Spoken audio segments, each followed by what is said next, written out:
আসসালামু আলাইকুম। সংবাদে আপনাদের সবাইকে স্বাগত জানাচ্ছি। আমি ফিরোজ তোহা। শুরুতেই আরবে কেবলস সংবাদ শিরোনাম। বাংলাদেশের সর্বশেষ গুরুত্বপূর্ণ আপডেট সংবাদে আপনাকে স্বাগত। শুরুতেই সংবাদ শিরোনাম, পরে বিস্তারিত। শুরুতেই জানিয়ে দিব, ডিবি হারুন এবং বিপ্লব সহ পুলিশের 187 জনের বিরুদ্ধে অ্যাকশন শুরু। গত 5 আগস্ট শেখ হাসিনা পালিয়ে যাবার পর 187 জন পুলিশের সদস্য এখনও কাজে ফিরেনি। তাদের বিরুদ্ধে অ্যাকশন শুরু করেছে অন্তর্বর্তীকালীন সরকারের প্রধান উপদেষ্টা প্রফেসর ডক্টর মোহাম্মদ ইউনূসের সরকার। জানাবো, ঐক্য গড়তে যোগাযোগ বাড়াচ্ছে ইসলামী দলগুলো। রাজনৈতিক পথ পরিবর্তনের পর ইসলামী দলগুলো কর্মতৎপরতা বাড়াচ্ছে। যার যার অবস্থান থেকে সাংগঠনিক কর্মকাণ্ড জোরদার করছে বিভিন্ন ইসলামী দলগুলো। কেন্দ্র থেকে তৃণমূলে বিভিন্ন কার্যক্রমে ব্যস্ত দলগুলোর নেতাকর্মীরা তারা এবার চায় এ-10 জাতীয় সংসদ নির্বাচনে তারা ইসলামী ভিত্তিক সমস্ত দল একসাথে ভোটের মাঠে লড়তে।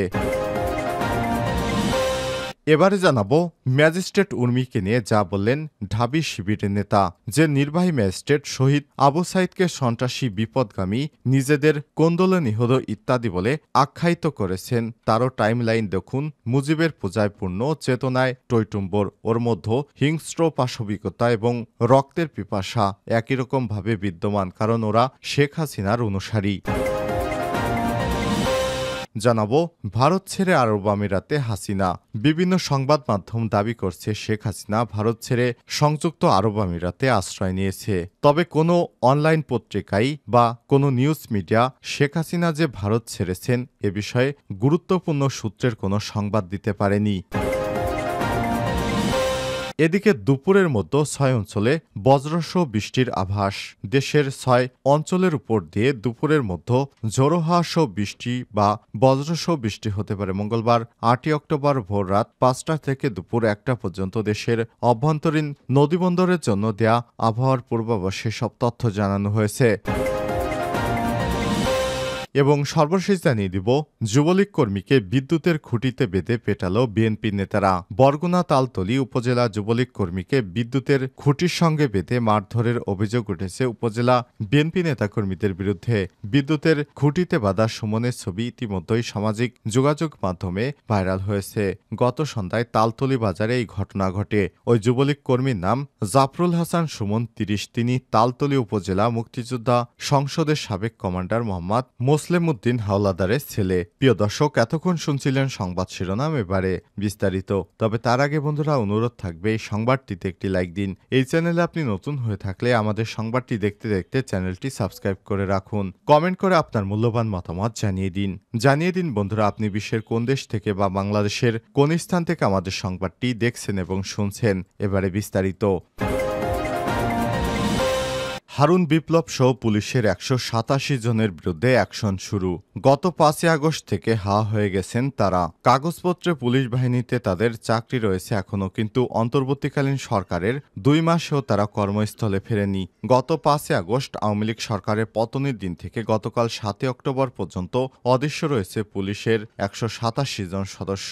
এই তালিকায় রয়েছে পুলিশের বহুল আলোচিত ডিআইজি মোহাম্মদ হারুনুর রশিদ, অতিরিক্ত ডিআইজি বিপ্লব কুমার সরকার। অবশ্য এই 2 কর্মকর্তা সহ 187 জন সদস্যের বিরুদ্ধে এরই মধ্যে ব্যবস্থা নেওয়ার প্রক্রিয়া শুরু করেছে পুলিশ সদর দপ্তর। কর্মস্থলে উপস্থিত না হওয়া পুলিশ সদস্যদের মধ্যে একজন ডিআইজি, 7 জন অতিরিক্ত ডিআইজি, 2 জন পুলিশ সুপার, 1 জন অতিরিক্ত পুলিশ সুপার, 5 জন সহকারী পুলিশ সুপার, 5 জন পরিদর্শক, 14 জন উপপরিদর্শক ও সার্জেন্ট, 9 জন সহকারী উপপরিদর্শক, 7 জন নায়েক, 136 জন কনস্টেবল রয়েছে। পুলিশ সদর দপ্তরের দায়িত্বশীল এক কর্মকর্তা কালবেলাকে বলেছেন, এরই মধ্যে পুলিশের ওই 187 সদস্যের বেতন স্থগিত করা হয়েছে। তাদের বিরুদ্ধে আইনগত প্রক্রিয়া শুরু হয়েছে। কেন তারা কর্মস্থলে উপস্থিত হচ্ছে না, নিয়ম অনুযায়ী এজন্য তাদের শোকজ করা হবে। সন্তোষজনক জবাব না পেলে তাদের বিরুদ্ধে বিভাগীয় ব্যবস্থা নিয়ে ধাপে ধাপে চূড়ান্ত ব্যবস্থা নেওয়া হবে। ওই কর্মকর্তা জানায়, এই তালিকার মধ্যে বেশ কয়েকজনের বিরুদ্ধে ছাত্র জনতার অভ্যুত্থান দমনে গুলি করে হত্যার ঘটনায় একাধিক মামলা রয়েছে। যাদের বিরুদ্ধে মামলা রয়েছে তাদের বিষয়ে ব্যবস্থা নিতে সহজ হবে। ঐক্য গড়তে যোগাযোগ বাড়াচ্ছে ইসলামী দলগুলো, দৃশ্যমান অগ্রগতি নেই। রাজনৈতিক পথ পরিবর্তনের পর ইসলামী দলগুলোর কর্মতৎপরতা বাড়ছে। যার যার অবস্থান থেকে সাংগঠনিক কর্মকাণ্ড জোরদার করছে বিভিন্ন ইসলামী দলগুলো। কেন্দ্র থেকে তৃণমূলে বিভিন্ন কার্যক্রমে ব্যস্ত দলগুলোর নেতাকর্মীরা। নতুন প্রেক্ষাপটে একটি নির্বাচনী ঐক্য গড়তে বিভিন্ন ইসলামী দল পারস্পরিক যোগাযোগ বৃদ্ধি করছে। বিশেষ করে ইসলামী কয়েকটি দলের সঙ্গে নির্বাচনী ঐক্য গড়ে এও10 জাতীয় সংসদ নির্বাচনে লড়তে চান বাংলাদেশ জামাত ইসলাম। এ লক্ষ্যে দলটি এরই মধ্যে বিভিন্ন রাজনৈতিক দলের সঙ্গে পৃথকভাবে মতবিনিময় করেছে, যার মধ্যে 5টি ইসলামী দল এবং আলেম সমাজ রয়েছে। সংশ্লিষ্ট সূত্র থেকে জানা যায়, বিএনপির সঙ্গে জামাতের বনিবনা হওয়ার সম্ভাবনা ক্ষীণ। এমনটা বিবেচনায় নিয়ে জামাতের নীতি নির্ধারকেরা অন্যান্য ইসলামী দলের সঙ্গে একটি নির্বাচনী ঐক্য করতে চাইছেন। এই লক্ষ্যে দলটি যোগাযোগ বাড়িয়েছে। তবে নির্বাচনী ঐক্য গড়ার বিষয়টি এখনও দৃশ্যমান নয়। চূড়ান্ত রূপ নিতে আরও সময় লাগতে পারে বলে সূত্র থেকে জানা গেছে। চরমোনাই পীরের দল ইসলামী আন্দোলন বাংলাদেশ সহ কয়েকটি দলের নেতারা জানান, জামাতের সঙ্গে তাদের আদর্শগত কিছু মতানৈক্য রয়েছে, যে কারণে ঐক্য করতে বিলম্ব হচ্ছে। কিন্তু জাতির বৃহত্তর স্বার্থে ইসলামী দলগুলোকে ঐক্য গড়তে কোনো বাধা হবে না। জামাত ইসলাম বাদ দিয়ে ইসলামী দলগুলোর নির্বাচনী ঐক্য শক্তিশালী হবে না বলেও অধিকাংশের মত। ম্যাজিস্ট্রেট উর্মিকে নিয়ে যা বললেন ঢাবি শিবিরের নেতা। যে নির্বাহী ম্যাজিস্ট্রেট শহীদ আবু সাইদকে সন্ত্রাসী, বিপদগামী, নিজেদের কোন্দলে নিহত ইত্যাদি বলে আখ্যায়িত করেছেন, তারও টাইমলাইন দেখুন। মুজিবের পূজায় পূর্ণ, চেতনার টইটুম্বর, এর মধ্যে হিংস্রতা, পাশবিকতা এবং রক্তের পিপাসা একই রকমভাবে বিদ্যমান, কারণ ওরা শেখ হাসিনার দোসর। সোমবার 7 অক্টোবর নিজের ফেসবুক আইডিতে সাময়িক বরখাস্ত লালমনিরহাট জেলা প্রশাসক কার্যালয়ে নির্বাহী ম্যাজিস্ট্রেট তাপসী তাবাসসুম উর্মির ব্যাপারে সব কথা বলেছেন বাংলাদেশ ইসলামী ছাত্র শিবির ঢাকা বিশ্ববিদ্যালয় শাখার প্রচার এবং মিডিয়া সম্পাদক হোসাইন আহমেদ জুবায়ের বলেছেন, শেখ হাসিনা 3 সপ্তাহে 1500+ মানুষ খুন করে বিন্দুমাত্র অনুতপ্ত হন নাই, বরং তার প্রতিশোধের নেশা আরও হিংস্র হয়ে ওঠে। সেটি বোঝা যায় তার ফোন কলে। এখনও তিনি তালিকা করে রাখতে বলেন, শিক্ষা দিবেন বলে। এ সময় তিনি বলেন, শেখ হাসিনার অনুসারীরাও এরকম সাইকো জানোয়ার সদৃশ। এ কারণে তাদের কোনো অনুশোচনা বা লজ্জাবোধ নেই। ওদের শুধু আক্ষেপ, আরও বেশি মানুষ মারতে পারলে বোধহয় ক্ষমতায় ছাড়তে হতো না।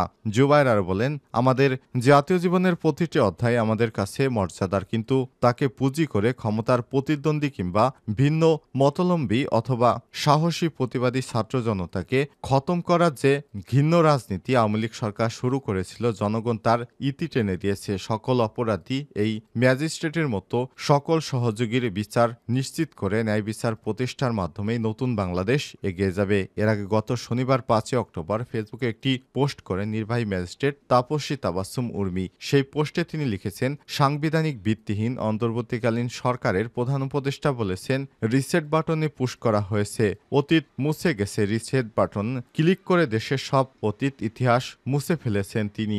এতই সহজ, কাউকে কাউন্টডাউন শুরু হয়ে গেছে আপনার মহাশয় ইত্যাদি। এরপর উর্মি তার পোস্টে লিখেছেন, আবু সাইদ নাকি একজন সন্ত্রাসী। জুলাইয়ে নিহত আবু সাইদকে নিয়ে তার এ ধরনের কথাবার্তায় নেটিজনদের মনে প্রভাব ফেলেছে। উর্মি লিখেছেন, মানে কত বড় বোকার স্বর্গে আছি এইটা শুধু চিন্তা করি। আবু সাইদ বিশৃঙ্খলা সৃষ্টিকারী সন্ত্রাসী একটা ছেলে, যে কিনা বিশৃঙ্খলা করতে গিয়ে নিজেদের দলের লোকের হাতেই মারা পড়ল, সে নাকি শহীদ। এটাও এখন মানা লাগবে। এ সমস্ত আজেবাজে কথা লিখে তিনি দেশকে উত্তপ্ত করে ফেলেছেন। ভারত ছেড়ে আরব আমিরাতে হাসিনা। প্রথমে সামাজিক যোগাযোগ মাধ্যমে অসমর্থিত সূত্র কেউ দাবি করছিল যে বাংলাদেশের পলাতক প্রধানমন্ত্রী শেখ হাসিনা ভারত থেকে অন্য কোনো দেশে আশ্রয় নিয়েছে। কিন্তু গতকাল বাংলাদেশের একটি বেসরকারি স্যাটেলাইট চ্যানেল অনলাইন পোর্টালে প্রকাশিত এক সংবাদে বলা হয়েছে, শেখ হাসিনা ভারত থেকে মধ্যপ্রাচ্যের দেশ সংযুক্ত আরব আমিরাতে গেছেন। ওই সংবাদে উল্লেখ করা হয়েছে, দেশটির আজমাইন শহরে তিনি আশ্রয় নিয়েছেন বলে ধারণা করা হচ্ছে। হাসিনা সেখানে উঠেছেন বলে ধারণা করা হচ্ছে। সংবাদে আরও দাবি করা হয়, শেখ হাসিনা ভারত ছেড়েছেন বলে কয়েকটি সূত্র নিশ্চিত করেছে। কোন প্রেক্ষাপটে এবং কি শর্তে শেষমেশ আরব আমিরাতের আজমাইন শহরে শেখ হাসিনাকে আশ্রয়ের অনুমতি দিয়েছে সে সম্পর্কেও সুনির্দিষ্ট কোনো তথ্য এখনও নিশ্চিত করে বলতে পারেনি কোনো মিডিয়া। ভারতের কোনো মিডিয়াও এ নিয়ে কোনো খবর প্রকাশ করেনি। এর আগে ভারত থেকে মধ্যপ্রাচ্যের কোন দেশে যেতে পারে হাসিনা, এ ধরনের খবর ভারতীয় সংবাদ সংবাদ মাধ্যম প্রচার করলেও সত্যি হাসিনা ভারত ছেড়েছে কিনা সে ব্যাপারে একেবারে নিশ্চুপ রয়েছে তারা। ফলে হাসিনা ভারত ছেড়ে যার খবর আসলে গুঞ্জন কিংবা গুজব নাকি সত্যি তা নিশ্চিত করা যায়নি। এই খবর প্রকাশ করে SS TV YouTube channel, IBTV USA, জাতীয় দৈনিক কালবেলা, ইত্তেফাক, জনকণ্ঠ, নাগরিক টিভি, দি ক্যাম্পেইন সহ বিভিন্ন মিডিয়া। তবে কোনো মিডিয়ায় নিশ্চিত কোনো সূত্র উল্লেখ করতে সমর্থ হয়নি। এ নিয়ে ঢাকার একটি ঊর্ধ্বতন সূত্র জানিয়েছে, নয়াদিল্লি থেকে ঢাকাকে এর মধ্যে জানানো হয়েছে যে শেখ হাসিনা ভারত ছেড়ে সংযুক্ত আরব আমিরাতে আশ্রয় নেবেন যে কোনো সময়। দিল্লির কর্তারা ঢাকার সাথে সম্পর্ক উন্নয়নের পথে হাসিনার ভারত অবস্থানকে বাধা বলে মনে করছেন। আওয়ামী লীগ তার অঙ্গ সংগঠন সহ বিভিন্ন নেতাদের সাথে শেখ হাসিনার কথোপকথন ফাঁস হওয়া নিয়ে তীব্র বিব্রতকর অবস্থার সৃষ্টি করেছে। এর একটিতে তিনি টুপ করে বাংলাদেশে ঢুকে পড়বেন বলে উল্লেখ করেছেন, আরেকটিতে তাকে অন্তর্বর্তীকালীন কাজকে উস্কে দিতে শোনা যায়। তিনি বলেছেন, তালিকা করে রেখো, তিনি এসে নাকি অনেককে হত্যা করবেন। এ ধরনের গুজব ও মিথ্যা কথাবার্তা ছড়াচ্ছে শেখ হাসিনা বলে কয়েকটি সূত্র দাবি করছে।